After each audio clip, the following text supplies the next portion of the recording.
Liberalism is among the oldest of modern political ideologies, and has had one of the largest impacts on the way people live their lives. This video aims to explain the ideas behind liberalism, and give a good understanding of what liberals believe, why they believe the way they do, and the effect these beliefs have had on human societies. As with most Western political philosophies, isolated strands of liberal thought can be seen from at least the ancient Greeks onwards. But it was only in the aftermath of the English Civil War and the Cromwellian regime which followed it that these strands were gathered together into a cohesive ideology. The English Civil War brought about a massive change in how people viewed political authority. The primacy of Parliament over the king and his subsequent execution on charges of high treason challenged long-held assumptions about who had the right to rule. One of the people who lived through these troubled times was John Locke, an English physician born in 1632, 10 years before the outbreak of the English Civil War. Locke's writings on politics and history serve as the foundation of what is now called liberalism. Many ideas espoused today by liberals can be traced back to Locke in one form or another, from individualism to social contract theory.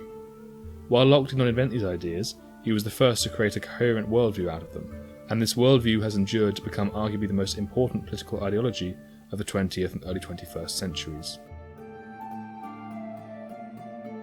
At the core of liberal beliefs are ideas that anyone living in a modern Western democracy will find very familiar.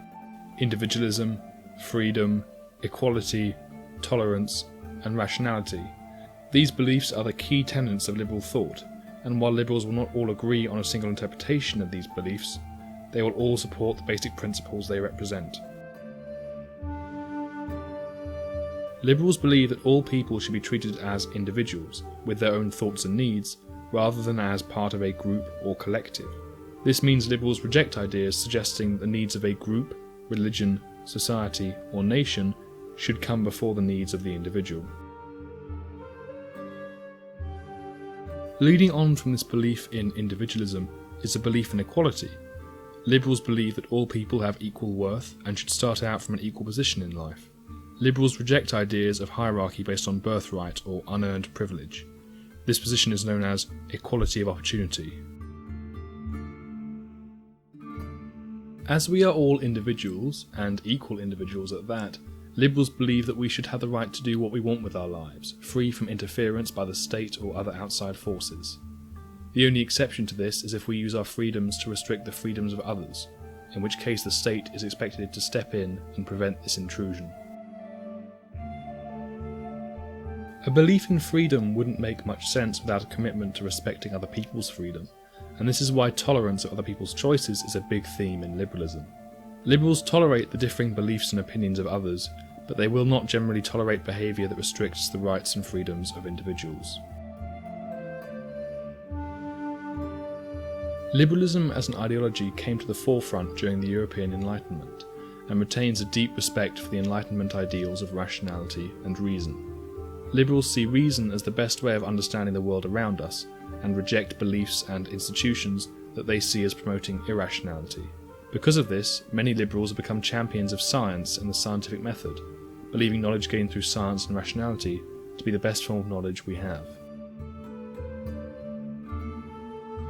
Unlike anarchists, and to a certain extent socialists, liberals do not see human beings as necessarily good.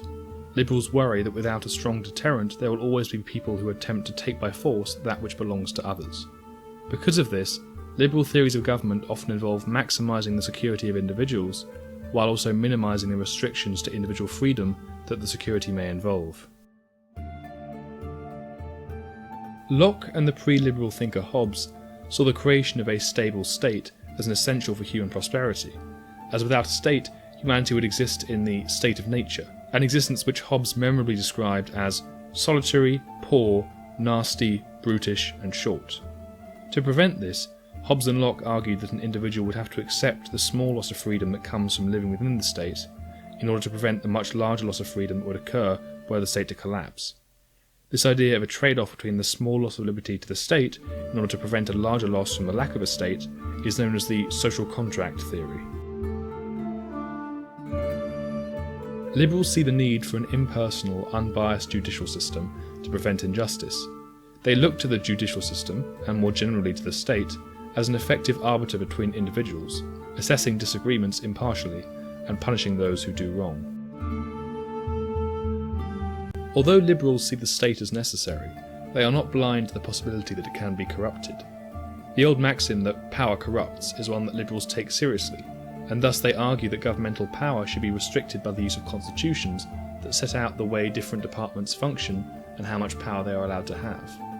Constitutions often split the machinery of government into different sections, such as the executive, legislature, and judiciary, in order to prevent any one person or group of people gaining too much power within the system. Liberalism is arguably the most important ideology of the 20th and early 21st centuries. The values of liberalism have permeated nearly all Western and Western-style democracies, and with the collapse of the Soviet Union at the end of the 20th century, state socialism, the only other major ideological force in the world, has diminished. However, not all democracies are liberal democracies, and in recent years some countries, notably Russia and Turkey, have turned to a more authoritarian form of democracy. This ends my introduction to liberalism. I hope to return to the topic to do a more in-depth look in the future. For now, please like this video and rate, comment and subscribe if you are interested in hearing more about political ideas.